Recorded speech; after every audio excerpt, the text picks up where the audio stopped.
maintenant, car sa miséricorde durera toujours. il va mettre en scène.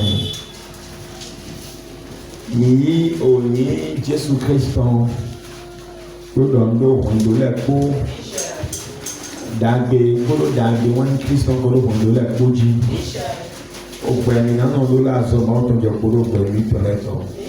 Donc le thème de la semaine est intitulé Querelle, division et cranisme.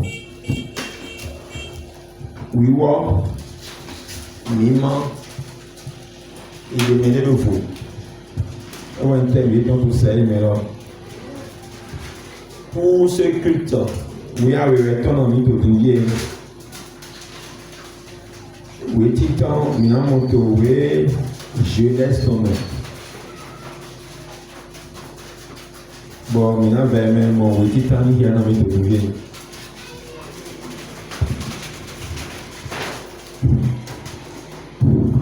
Abraham sort devant l'autre du monde.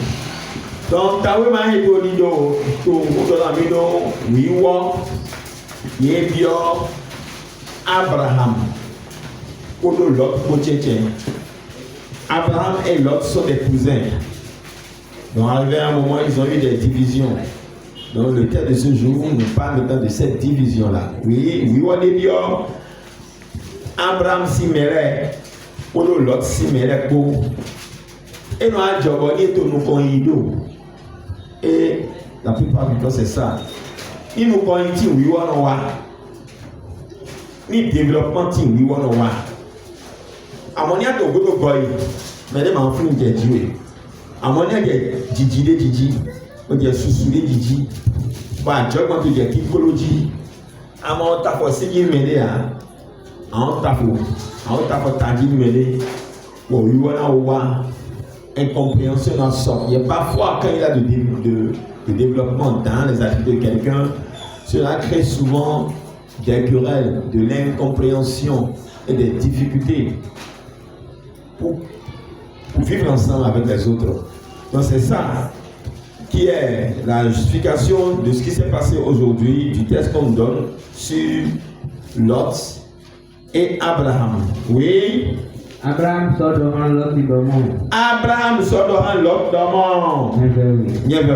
Adike wiwale tito nyeko yeko chechembro. Adike wiwale tito nyeko chechembro parce que Abraham pour l'autre ko yeke donc moi maintenant de l'Israël nous dit un do en bon quand il est donc bon et quand il est pas souji quand il est pas souji bon il me ko kon do zone do poids mais quartier do poids ouais disons Abraham sin azovile si azovile bodo lot si azovile ko yon do jire mo ni ba ho kaka ba jire o nya bio ye me ho awele cheche oui o nya bio cheche donc puisque leur troupeau se développait alors cela a créé des querelles entre les ouvriers d'Abraham et les ouvriers de Lot et ces querelles ont atteint même ces deux-là également, Abraham et Lot. C'est de là que Abraham a demandé à Lot, nous sommes des frères, nous ne devons pas nous diviser. Oui, Abraham demande que cette partie il a mis aussi Abraham sort devant l'autre du monde. Abraham sort devant l'autre du monde. Nyevewe. Adike wiwale tito nyeko yeko chechembro. Adike wiwale tito nyeko yeko chechembro. Kodo. Tukani to shile.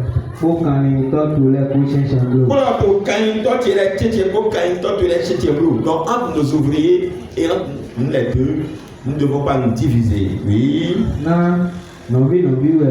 Ah. Na novi ouais. Oui, si. Attends un instant.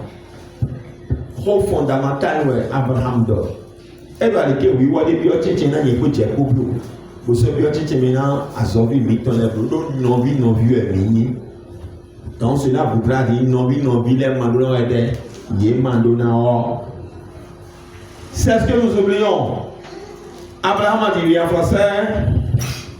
Abraham dit à Lot, oui, qu'il n'y ait point, je te prie, de dispute entre moi et toi. Qu'il n'y ait plus de dispute et de mépris entre moi et toi, oui. Ni entre mes bergers et tes bergers. Car nous sommes frères. Car nous sommes tous des frères. Nous sommes tous des frères. C'est ce qui devait nous animer, tout un chacun de nous. Si nous sommes frères, on ne doit pas se diviser. Et nos ouvriers aussi ne doivent pas se quereller. Nos enfants aussi ne doivent pas se quereller. Si nous sommes même dans la même société, dans la même congrégation, nous sommes déjà des frères et sœurs. Dans les églises, on parle de frères et sœurs en Christ. Une fois que nous sommes des frères et sœurs, que ce soit frères et sœurs de sang, frères et sœurs sur le plan de la famille, ou bien frères et sœurs sur le plan de la congrégation, on ne doit pas se diviser. Mais non, tu Christ, mais qu'est-ce que tu as côté main, qu'est-ce que tu as rien mais là, ni il reste dans nos bibles, il y aura toujours de paix. La paix va régner toujours parmi nous. Mais il y aura job. Bon, mais non, on a mis non, mais non, on a mis mandona d'autres, ni mandona roivre, ni mandona don, bah, vous n'avez sorti, bah, vous n'avez quoi. Parce que, ni que respecte le pouvoir, il y a un chimion, à Zoé, million et le sort. Ni que elle bête, ou un chimion, on doit résoudre.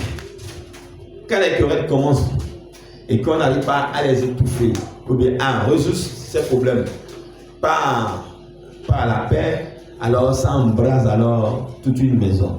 Donc nous avons intérêt, bien aimé de notre Seigneur Jésus-Christ, à rechercher la paix. En tout temps à vivre dans la paix et à chercher à vivre dans la paix avec notre autrui. Ça c'est très important. Mais voilà, pas que mais nous conduire. Agrandis, Djidjo et ton. Et qu'est-ce qui favorise alors les querelles? La semaine passée, on avait parlé de médisance et surpasser le mensonge. Quand les gens ne se comprennent point, entre ouvriers, ils ne se comprennent pas, un ouvrier va mentir. Il a dit à son patron, oh tu sais, les ouvriers de tant temps dit tant. Oui, c'est sûr que c'est ton ami, bien c'est ton frère qui lui a dit ça. Et de mensonge, on passera à de la médisance.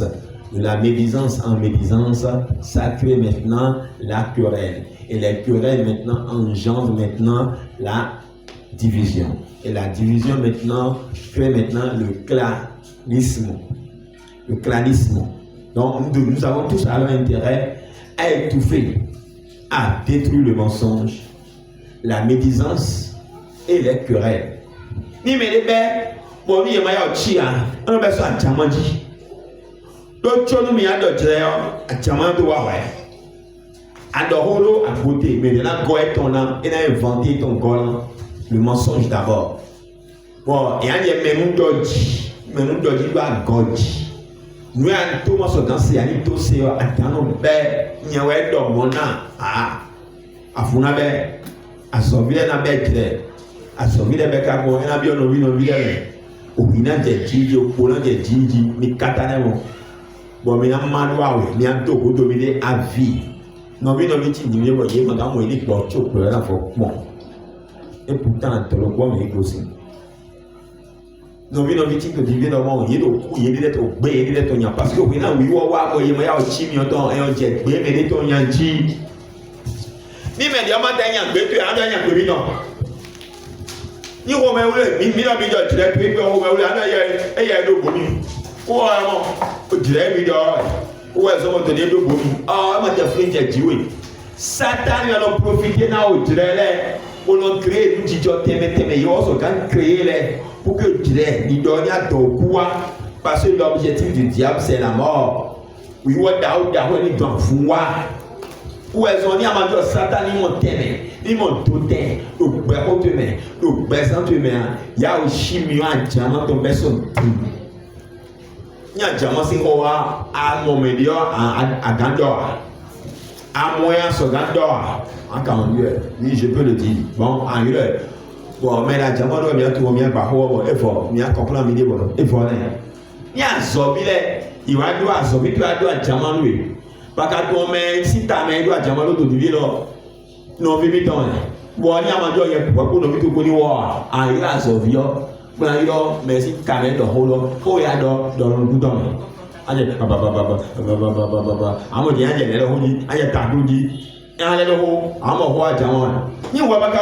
a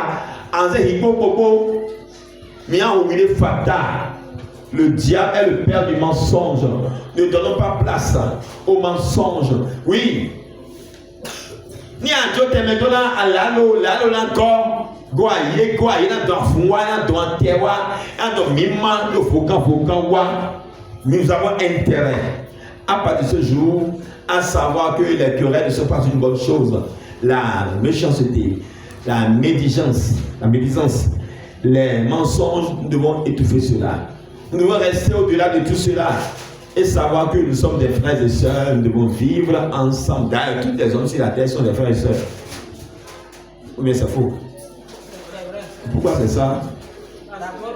D'abord, quoi Jimmy, nous sommes tous des frères et sœurs. Papa le quoi Jimmy, Adam quoi va quoi Jimmy, mais quoi?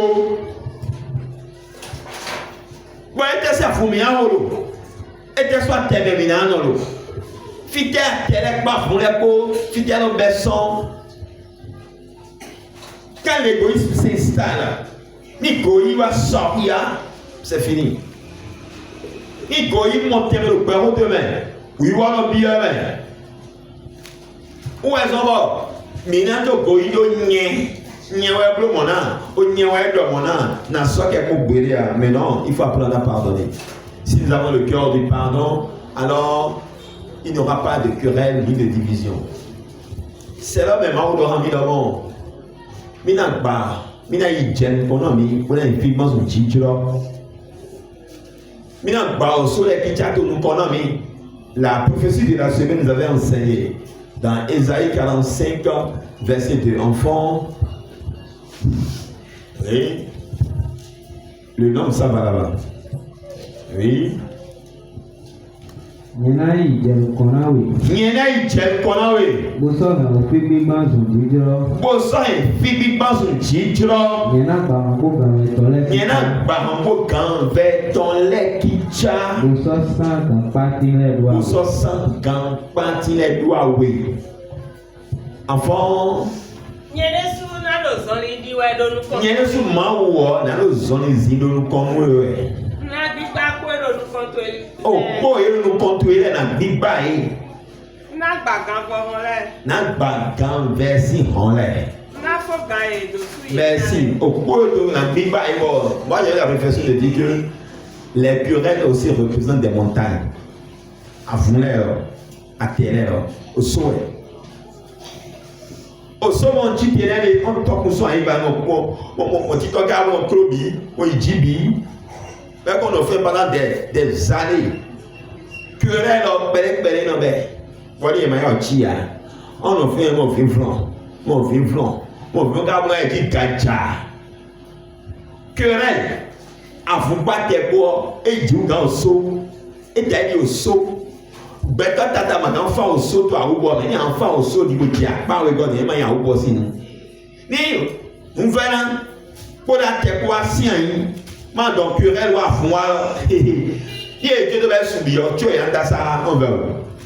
Ni querelle, il n'y a plus de paix. Là où les querelles s'installent, c'est de l'hostilité, de l'hostilité, mais à vous pas tes coups, il n'y a plus de pardon. Ni subir, ou un sort qui est son monté, mais bas. À vous pas tes coups, et un dopo, mais un yamé, et les querelles anciens, ils ont mis d'abord. Afin pas que pour les querelles au souhait.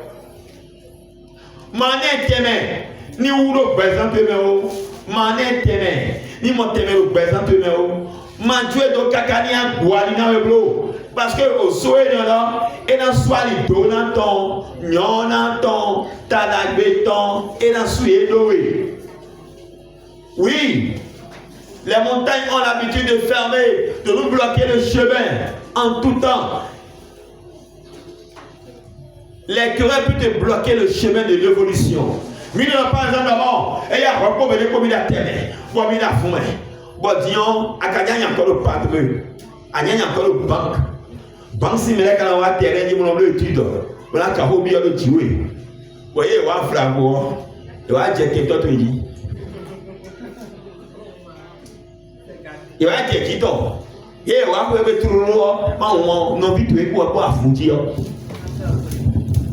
Jamais.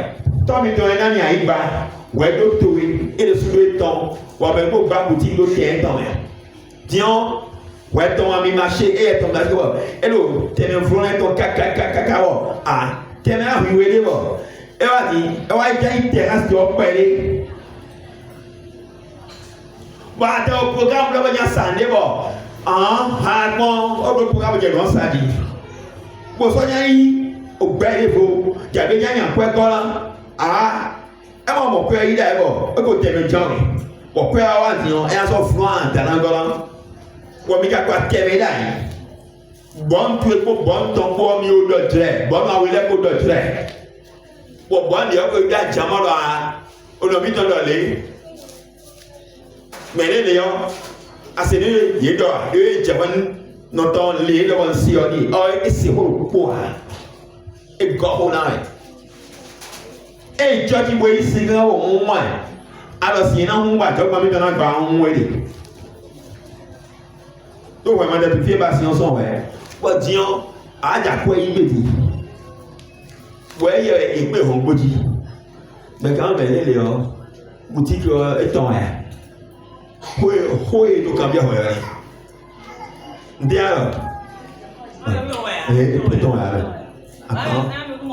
de mon donnant à mes démons. Bon, les gars, nous savons, oui, nous avons un moment de oui, yes, il y a une jarre, il y a un moto.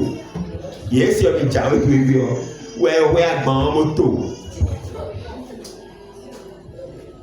Mieux de Jacob ou de Jess, la terre, faut-il attendre que tu arrives à nous? Bon, mais il y a quoi qui a prévu dans le média. Bon, à fond, pas pour big bottom. Mais au delà, tu l'as qu'à vous dire, il y a un home. Car il m'y a dit au même. Mais au moins, mais il faut trop. Mais pas les temps. Bon, mais il y a quoi à dire à fond. Au Cali, bantu à beaucoup de dit. Ami, boy, le software au barrage à l'eau. Bobo, aga, mais la boutique a ça non mais et ya un bagban, oui, il y a deux way. Mais là, quand tu es mais là, il y a un boy. Bagban, il y a soit way. Bon, mais il y a encore un génie. Il y a un peu rien. Kabi, oh, il y a quoi de d'ailleurs.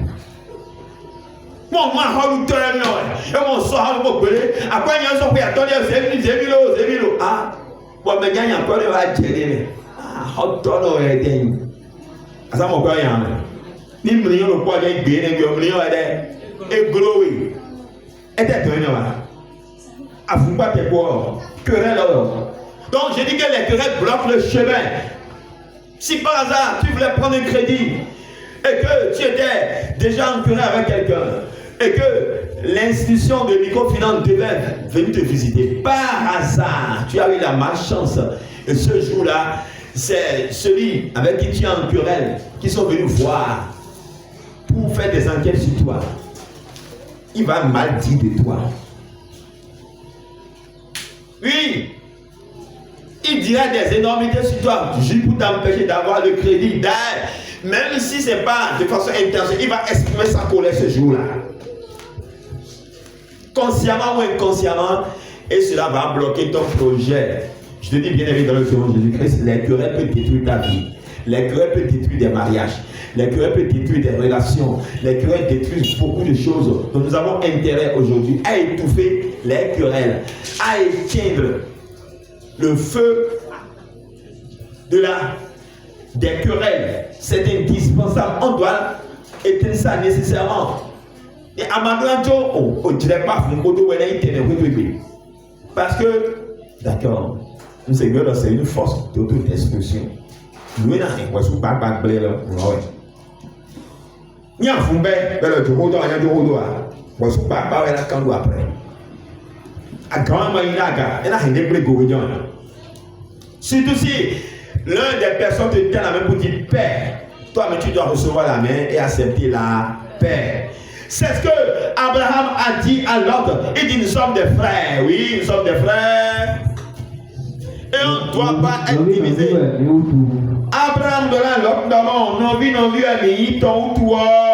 Mais Aïba, les propriétés matin de vous contrôler. Aïba les fait quoi il a pas aïe pas les fait voilà la dion peut-être au support ben ba iso aïe pas les fait voilà oui nyebe Tala dewe sonte. dion mi anje fo amo e de tan wa afugba te ko dion mi anje fo to ni a l'occurrence ko me ni ko ma ya o chi mi on to mi anje fo kan bon mi na ten no mi le ni wa jo yin te me de fo do mi he me lo ko he nje so ça peut mao alléluia oui mi na je so mi de ça peut mi mao mais il y a le tango bon ya fi jon do ya te ke to kuta ele ko parce que ye kan bi e ba ko yo mo tango ye do ba e ko o wa to kuta mi po oui c'est ça ye mo mo lo kuti to me ya e na mo ye lo kuti to me bo mi no po bo mi no wa no po David ye lo asia we I don't what you want to win. My young man, see, but you have to got down in me. Edo asibi de edo jere gboro se wo grido e yebi wa mi to ke me ko ha mi da gban ibi tonton no mi odo yo yi ku la me ko yi ku ha bo do jere o bo e bi wule la mi ma do jere e do gbe mi do jere mi ko mi ku e do e mi e we bo e do ma se wo do jere yebi wa mi se agban koda dim mi se agban koda dim Comme si vous avez été bien complet, comme il tombe. Il y a un moto qui non, vimite, bon, non, vimite, mais bidi, mais ben, mandaka, 3 jours, d'accord, 4 jours, 5 jours. Ah, bon, faut me dire, faire, regarde, on va, top, et puis, j'ai pour tout quelqu'un, tu as souvent pour mon gueuler, mais ça doit être gueuler, et donc, ma belle, mais ma beaucoup plus mal de traire. Idago we ba ma hu mi bro me ole ma do ko ba hu ya ni to kekekekagaga bo mi bro sam na mo ju ta video chu mi a yo ba ma video ho mi go mi a mo we da lu ko gudu we ye du pa nu ko me hallelujah ma fa mu do ami o so e go pe yo go sa hi lo po e la me jo je hi yo e la ko hi me we go so yo sa ni wa to e bi o sa pe pẹ̀lú po owo me de lo so me le fi do ni agban fo me de ogba na ho gba me lo go ba yi e fo me do e to we yi bre yan wa jo lo po mo na jo lo po se ke agban hu fa agban lo po ge e ma e do awe wo me lo pa to ni ko ma sa yin na sa ye go lo pe ko bi lo po mo da lo po mo ya hi lo po ni asi ta ya hi yo e je se yo me go na yi esa no be ko bi jo me yo me ya hi lo ho bo wa e yo me de so ho bo wa bo ye comprendre ka je e do yi ma so do dire pon ye ma so do dire pon do e wo ni bi do dire bi wa de me o wi e yo ga le yo me de mo ho ji bi yo me so mo ho ji bi bo ye pa mo so ti la fete fi le bi po ìjàngbọ́n wọn ìfìlẹ̀ bí kọ́ àmàdí àtúmọ̀lẹ́ sí ìfìlẹ̀ òde mẹ́ ó jìrẹ̀ pàtẹ́kọ́ ẹ̀rọ adẹ́ èrò gba àwọn ẹ̀dọ́ ẹ̀ ló dá òun dànṣẹ́ òkú ẹ̀ ó jìrẹ̀ pàtẹ́kọ́ òhìwẹ̀ ó jìrẹ̀ pàtẹ́kọ́ àsìdìwẹ̀ ó jìrẹ̀ pàtẹ́kọ́ mìíràn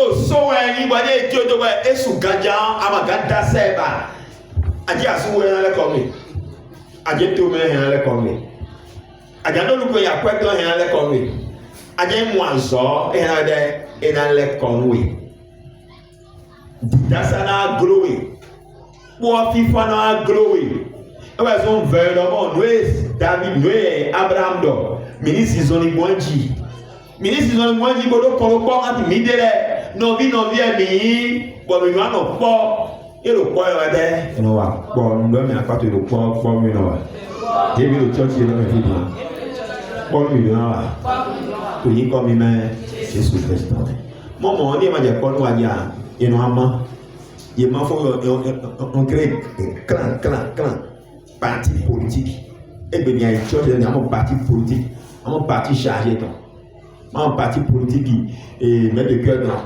àwọn parti politique président tán ní président kò mẹ́tẹ̀ẹ́kẹ́ kó dòdò kọ́ ọ̀hún chargé de problème lẹ́ ìran pọ̀ hàn yín yan lọ́yìn lé ọ̀hàn yẹn máa yan dìbò lára yàn jí ní ẹjá tó pẹ́ gbèrè ọ̀hàn yẹn jí ní oṣù inú ọ̀hàn mẹ́rẹ̀ láti jí náà ńlọ́mí ọ̀yìn àgbòrógbójí j'ai fait bon charge oui charge te ga yo yo àwọn tó wo yo be hun kile yo be se yo e be hun te bi se yo no me be e do me be ke be ri ko la pour me de na be hun e to ya we charge ya e do mi le do e bra pe de fond be lo hun la ti yo bi la je ni be hun bi se dai o tu se me de pio se président to donc e sa ko be ri e be hun la bi do ouais si c'est dimanche donc quand tu es au pour faire arriver ouais bah donc à bouer au lait et tu as police les bidou sauf charge c'est bien qu'elle ouais non comment dit qui t'es menti et ben il a des divisions dans l'église céleste parce que quoi on ne veut pas se comprendre et chacun court derrière ses intérêts derrière l'orgueil on se cache derrière l'orgueil. Et nous ne voulons plus même l'union. Mais moi, nous disons pas qu'à bon, quand nous connaissons bien, nous sommes frères. Parce que nous sommes bien maintenant, quand nous sommes nous flou du temps. Et nous sommes bien maintenant. Nous sommes bien, mais un camp A. Le camp peut-être niveau 1. Niveau 1 à l'état, il y a un niveau 2. Quand il y a un camp, peut-être niveau 7. Parce que quand il est dans le Niger, dans les temps, Bénin, dans les temps, Togo la bien même, Côte d'Ivoire la bien même, il veut pouvoir monter avec Palais, donc il y a un autre thème dans les mains, do oh pas qui bénéficie, gouvernement qui tombe bénéficie, ton fiton, big boy ton, lui même Benoît est sous quoi de l'État. Donc il y a un comité mondial, vrai, tout le groupe la monter mais demain, bon mais il y a encore un codo, mais il était dans ces hauts temps. Sur le plan mondial, ça nous influent. Mais il y a un truc qu'on voit là, il y a un des qu'on il faut pas qu'il y ait une vie avec. Il y a un point solide dans la Bible, il y a mon cerveau dans son sort, il y a mon souhait dans le pays. Mais quand il y a assez bâti, il y a assez bâti. Fidèle, ça n'apporte rien. Oh non, ça, Abraham, et dans l'ordre de la mort, et dans terminer nous comme oui. Bien vu. Quand de eux sont des. Il y a quand de sont des. Et il y en a yamio. Il y a ayamio mais. Ben il y en a yamio. Il y en a yadusi. Kabi. Et il y a soya yadusi mais. Il y a yadusi mais. Ben il y en a yamio. Il y en a yamio mais. L'autre chose nous pouvons dans gabu pour son papa de la. Abraham a dit wahala. Digowa Abraham de Dieu venido. Abraham a dit wahala. Abraham me ko gan lot. Et le dion, il y a yadusi, il y en a yamiome. Il y a yamiome, il y en a yadusi. Mettez en dos, tête franc, on va voir. Il y a un tirage de sort. Mon vieux Dieu a choisi. Il y a son père derrière. Parfois, il faut se résilier. Il y a un jokodo. Il y a un jokodo, il faut que tu dises, quand même, il y a un fondard, mais il y a un jokodo. Il y a un jokodo. Et il ça, il y a un ça, il y a un ça, il y a un gars. Ni mais le comment jokodo a fouana ko jijo donc big bono jokodo bo mo han ganga mo lo tie jije na podo a big boy nye ko je ko mi ate ko mo bio d'accord parce que Dieu est là pour régulariser ce qui a été mal utilisé merci et donc c'est bien donc mi d'être au fin bon il était chimant mi na no ko joro jaralu alléluia ni wa ko me we ko mi do you wa pray bon adomi an jokodo bon amolo ye jamano ye man me yo ga ho ta fu tu ko do ma o yan jira lo surtout kwa me do wiwe ko to wiwe to ya ma o na se do aga we ma o na du de ji e we jodo lot polo e Abraham ko cheche donc Abraham a dit va à droite je vais à gauche je vais à gauche moi j'irai à droite et finalement l'autre a fait quoi? Moi, oui. L'autre sort de ton papa, Jordan est ton le connaît de. Hein? Non. Mais vous l'avez. L'autre il confie à un candidat pour choisir. Fier à Mauro Gandhi. Bon, faire plus de tout. Au bord du pot, il vous compte de là. Donc, au foyer, nous, quand il est à nous. Fier à mon dégât, ça choisir. Donc, l'autre il confie à mon support de candidat autour sénégalais. L'autre dit, il y a un aidant. Il fier à mon dégât. Vous devez même choisir. Sodome et Gomorrhe. Ouais, là tu choisis. Dans le amant, il y a un bébou. Zoukan, donc bébou, amant David Aguilé. Bon, Abraham, tu. Abraham sorti un to Kenami. Dis Abraham, tu. Quel ami fier, tu fier, ok, oui. L'autre il sorti un to d'abord dans papa son lèvre. Oui. Vous sortez pas au courant, ton pas en Sodome. Et ben, oui, ton pas en Sodome ou Gomorrhe. Shiba. Shiba. Sodome ils sont lèvres, mais il y a quand. Tanya tanya, va dire le mot. Sodome si mêlé, il y a maintenant quand elle m'a fait amender, à moi il y a maintenant quand les mais Abraham dit fille amender amender à beaucoup de filles temps. Comme je suis fille d'abord. Ah autant pourquoi rien soit fille amender temps. Non ni moi on y est sous temps Dieu. Alors quoi il faut avoir et j'ai une moitié de niveau. Parfois il faut apprendre à se séparer.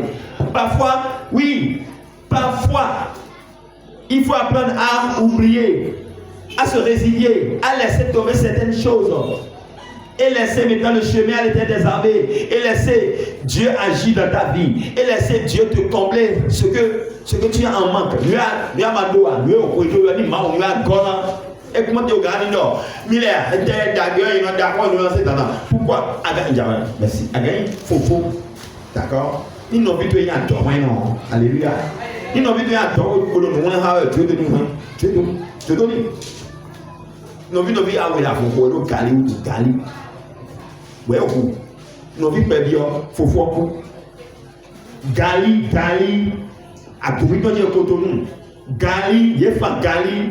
Il n'a pas eu un dormant, Gali. Bon, faut vous dire, c'est si on s'y va, c'est Gali, c'est si on go. Et dans le moment, Gali si est donc. Ah! En Gali si est donc. Grâce à Dieu, bébé, à vous, Gali. Gali si vous. Il y a bon, on est mais là, famille dans une école. Au roi, il y a un papa. Migo, et il va mettre son peigne, il va gagner. Il faut passer. Maintenant, mais sinon, là, je suis pas pour moi. Et nous sommes un coup, nous avons fait en prison. Et nous en prison pendant des années. Il y a eu un maire. C'est parce que le fait qu'il y a un mot de jet, pour me donner 6 mois, au moins. Et des ans. Gali, c'est un. Il faut que nous gagnons dans le jeu. Après, on a vu nos vies, nous gagnons. Il y a pour nos vies, nous millions. Il y a des millions de jeux. Il y a pour nos vies, nous millions. Pour nous, c'est nos vies de Christ, mais. Nous sommes coupés dans l'air, mais nous sommes dans Jodo. Nous sommes dans Jodo. Nous sommes dans Jodo. Donc, maintenant, merci, ça va. L'autre fois, c'est fier. Nous sommes nous avons pratiqué. Nous sommes homosexuels. Nous sommes attaqués. Et nous avons attaqué autant les mains. Et mon ami, hein?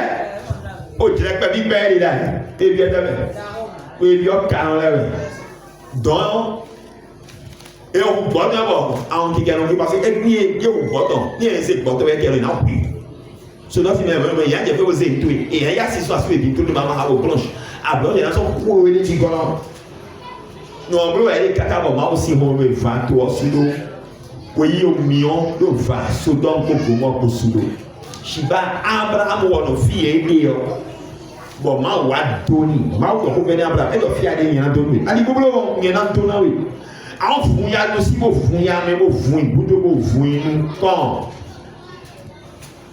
bo ye ni ade mo de gba ile ko ile lo so ama en lo akore na won e gan e c'est vrai Togo de nous coton oui. Oho ton wa Abraham de bodo d'abord. Bodo de nous d'abord. Adi bublo Abraham. Yo ya wo yin tu yi. Yan wa wo yin ko ka don ko. Ale do na so yin susu gege. Ale do na so yin susu gege oui. Abraham Sodome. Oui, merci ça va. Deuxième lecture. Ton nom sont le nom de Christ. Minijua afundo, minijua teto, et mania plamiso et filet pété. Et ton tout est Paul de Roux vivait dans le oui, à 8 hommes et tout dévié, oui. Mais dans l'eau appelé. Mais souvent, il y a un petit peu, vous avez dit qu'on a un venu, regarde. Mais dans l'eau, il y a une Puedo, Alistoboli, pour mettre en l'air. mi dɔnudo pelodioni. Oui. Eno meche. Oui. Dɔnudo yereyi koedo na kisu tɔlɛ. Keteto okunu mele. Mi dɔnudo telefena ko telefo sako. Mefeto asɔnwato okunu mele. Mi dɔnudo felsi. Meyi wani. Et à Libre Romains 16, verset 20. Kódọ̀ Oui. ìwéyàwó ti jọ ọ̀nà. Kódà jíwéyàwó jíjọ́ náà. Tán náà sì sátánì dá ètò àfọ̀mìtàn gbọ́dọ̀. Et là, c'est Satan qui a été informé dans le. Oui. Ó jọ mi o, Jésù Kristi òkúràn mi kankan. Jọmọ Jésù Kristi mi tọ̀tọ̀ lọ wí. Nánà kẹ́dùn. Et là, non, hami jíwéyàwó jíjọ́ náà. Et là, c'est Satan qui a informé dans le. Et là, il va terre. Bóyá kò jíwéyàwó jíjọ́ náà bí ọ. Jíwéyàwó yẹn lọ kó wọn. Yóò di fífa gbẹtọ. Et là, c'est Satan qui ẹni jíwá jíjọ kan sì sátán jẹ́ láfọ̀ mi tó ń gbé lọ yẹn kó jẹ́ kóbi nínú afúnrán kó jó dodo kí wọ́n dé jáwó kan à ń jó kó tó ẹ̀ bóla ní ọmọ ìdó mẹ́rin kan ní kókó bọ̀ ló èkó ìdó mi lẹ̀ hẹ̀nà kọ́nà ní ìmì yín lọ́wọ́ ní n sẹ́ òkìgbọ́ lọ́wọ́ yé lọ́kpolo abraham kó yé má kó jẹ́ fòkàn bọ̀ lọ́sẹ̀ tẹ̀mẹ̀ dàgbé yọ bójú tẹ̀mẹ̀ gbígbé ọdún náà abraham lọ máa wá kó ìwé ìdó abraham máa gọ́nẹ̀ bọ̀ abraham sì gbẹ̀sọ́ náà gàn dẹ́ lọ́tì tán. Bon, Abraham est sur Aaron et l'autre garçon au cou si bon, il a beau oui donc.